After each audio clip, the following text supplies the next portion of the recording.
Fridge, cooler, AC ఇవి కూడా మీరు చెప్పినవన్నీ ఏమవుతున్నాయో ఫ్రిడ్జ్ కానీ, కూలర్ కానీ, ఏసీలు కానీ ఇవన్నీ కూడా వాస్తు ప్రకారంగా పెట్టుకోవాలి.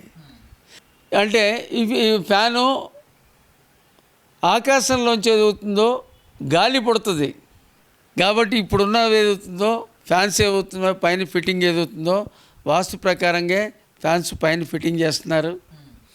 పూర్వం ఏదవుతుందో ఫ్యాన్సీలే 100 ఏళ్ళ క్రితం, ఒక 70 ఏళ్ళ క్రితం ఏదవుతున్నాయో ఒక పరదా కట్టేవారు, పైన ఒక మనిషి ఊపేవాడు